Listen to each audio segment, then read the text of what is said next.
Hello dear student, कैसे हैं। आज हम लेके आए हैं रिस्पायरेटरी वॉल्यूम एंड कैपेसिटी।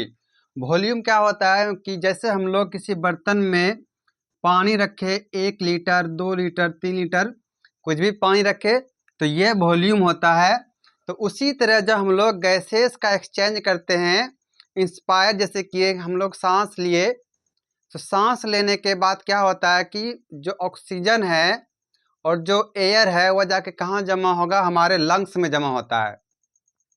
तो जो लंग्स में जमा होगा कितना वॉल्यूम होगा, वही चीज है कि हमारा रिस्पायरेटरी वॉल्यूम। तो इसमें क्या होता है कि रिस्पायरेटरी वॉल्यूम कहा जाता है कि the amount of air in the lungs, कि हमारे लंग्स में जो एयर है वह कितना मौजूद है।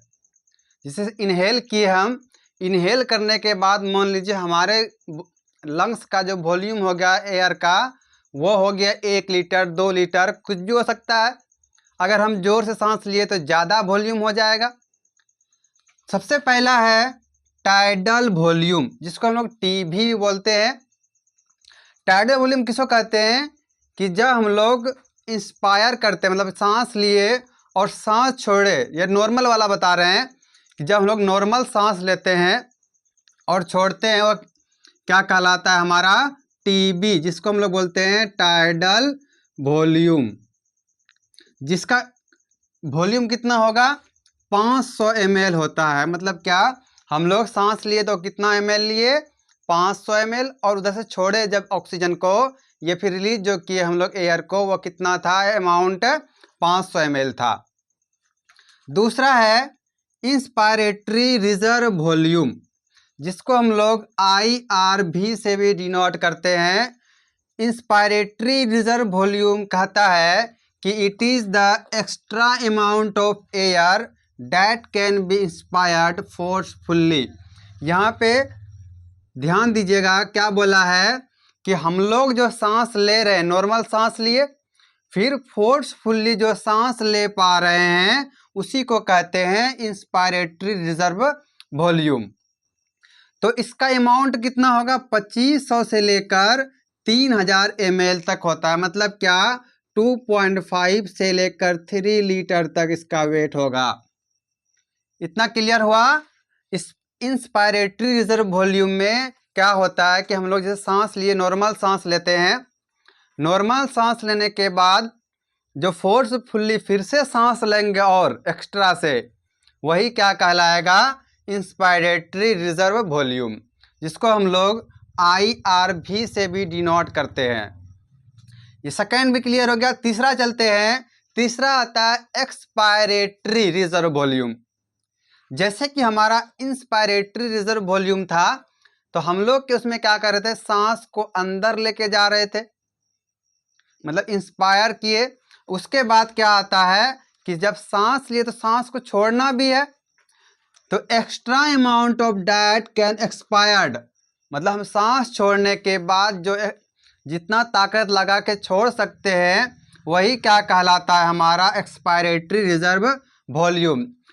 फॉर एग्जांपल कि हम सांस को लिए फिर क्या किए, उसको छोड़ दिए, ये नॉर्मल था अभी, तो छोड़ने के बाद फिर से हम और कितना ऑक्सीजन अंदर से बाहर निकाल सकते हैं, this is called expiratory reserve volume. इसका जो अमाउंट होता है वह कितना होगा, 1000 से 1100 ml तक।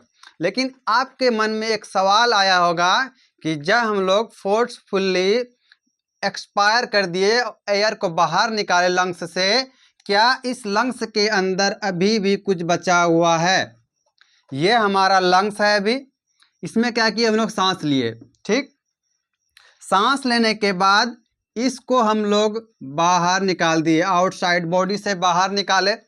तो अब सवाल क्या आता है, क्या अभी भी इस लंग्स के अंदर एयर मौजूद है। तो आंसर इज यस, अभी भी इसमें क्या है, एयर प्रेजेंट होगा। जिसका वॉल्यूम कितना होता है, 1000 से लेकर 1100 तक। उसके बाद आता है रेसिडुअल वॉल्यूम, कि remain the lungs after most forcefully expiration. ये जो सांस लेने के बाद इसमें जो ऑक्सीजन बच गया, सांस लिए सांस बाहर निकाले, बाहर निकालने के बाद जो फोर्सफुली फिर से बाहर निकाले सांस को, और इसके अंदर जो एयर बचा इसको क्या कहते हैं, रेसिडुअल वॉल्यूम। मतलब क्या, बचा हुआ वॉल्यूम। और उसमें कितना बचा हुआ रहता है, वो रहता है 1100 से लेकर 1200 ml तक। उसके बाद आता है पल्मोनरी कैपेसिटीज। जैसे कि हम अभी पीछे पढ़े, टीबी पढ़े, IRV पढ़े, ERV पढ़े, उन सबको अगर कंबाइन करें तो this is called pulmonary capacities. मतलब ये होता है कि हम लोग जैसे फोर्सफुली सांस लिए, उसके बाद अगर फिर से थोड़ा सांस लें तो क्या उसमें क्या आएगा, उसका जो अमाउंट होगा वो क्या है, उसी को कहते हैं पल्मोनरी कैपेसिटीज। कम्बिनेशन टू और मोर रिस्पायरेटरी वॉल्यूम, कि दो या दो से अधिक हम लोग जब मिला देते हैं, ये जो पहले पढ़े tidal volume, inspiratory volume, expiratory volume, अगर इन सबको हम जोड़ जोड़ के कुछ अलग बनाएं तो इसी को कहते हैं पल्मोनरी कैपेसिटीज। तो सबसे पहले आता है विटल कैपेसिटी, कि the amount of maximum inspired and maximum expired, कि हम लोग जो ज़्यादा से ज़्यादा सांस ले सकते हैं और ज़्यादा से ज़्यादा छोड़ सकते हैं, उसको कहते हैं विटल कैपेसिटी।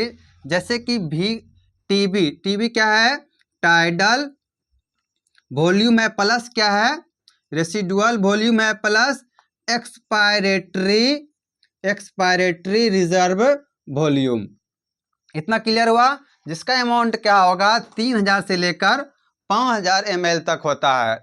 अगर हम एक ग्राफ की बात करें तो इधर क्या है, इंस्पायर या इंस्पायरेशन, और नीचे क्या होगा, एक्सपायरेशन। अभी यह क्या है, यहाँ से जब चले तो ये हम लोग नॉर्मल सांस ले रहे हैं, जो हम लोग रेगुलर सांस लेते हैं नॉर्मल बॉडी पे, वह क्या हो रहा है, यही ब्रीथिंग कर रहे हैं नॉर्मल।